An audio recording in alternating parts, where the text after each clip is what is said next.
Gen Zs, चलो कुछ आज नया सीखते हैं। एफसीआरए आजकल बहुत न्यूज़ में है। एफसीआरए क्या है, थोड़ा बहुत आइडिया तो हमको रील्स से देख के लग गया होगा। तो FCRA is foreign contribution regulation act, 2010 में आया था। अब इसमें कुछ अमेंडमेंट्स लाए गए हैं, तो अमेंडमेंट बिल जो है 2026 के नाम से पार्लियामेंट में पेश किया गया था। अब ये सबसे पहले समझते हैं कि इसको लाया क्यों गया।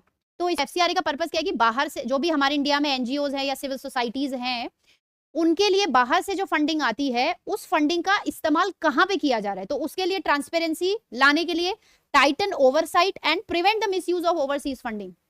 तो पिछले 10 सालों में ये देखा गया है कि जो भी फंडिंग आती है यहाँ पे सिविल सोसाइटीज के लिए या पर्टिकुलर माइनॉरिटीज में इन्वेस्ट करने के लिए जो पैसे आते हैं उनके डेवलपमेंट के लिए, रिलीजन के लिए, वो पिछले 10 सालों में देखा गया है कि उसका कहीं ना कहीं मिस यूज हुआ है।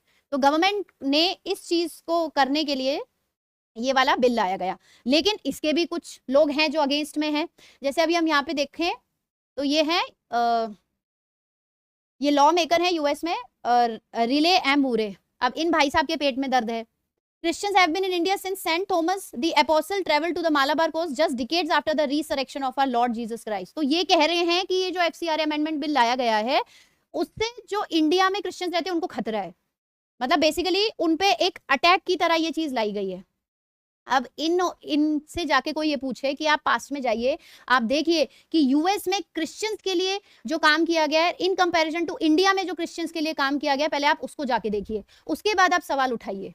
अब बात क्यों सबको दर्द क्यों हो रहा है, क्यों लोगों को दिक्कत हो रही है एफसीआरए पास होने से, क्यों? यहाँ तो बोल रहे हैं कि उनकी एजुकेशन है, उनकी फंडिंग रुक जाएगी, उनका डेवलपमेंट रुक जाएगा, जिनको जरूरत है उन तक पैसा नहीं पहुंच पाएगा अगर ये चीज बंद हो गई।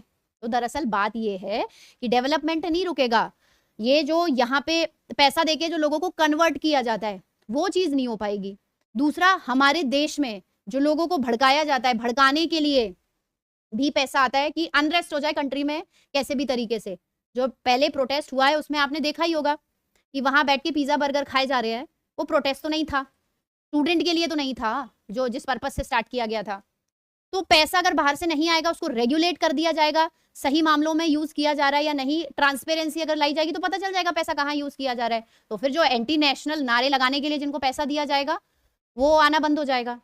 आप कंट्री में अनरेस्ट कैसे ला पाओगे, गवर्नमेंट को डिस्टेबलाइज कैसे कर पाओगे, यूथ को कैसे भटका पाओगे, बहुत सारी चीजें हैं ना।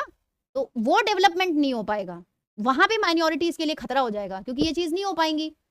समझ रहे हो बात क्या है, क्यों एफसीआरए लाया जा रहा है और क्यों उसको रोका जा रहा है। बात तो ठीक है, अगर आप नेशनल सिक्योरिटी के अगेंस्ट कोई चीज हो रही है, एंटी नेशनल कुछ एक्टिविटीज जो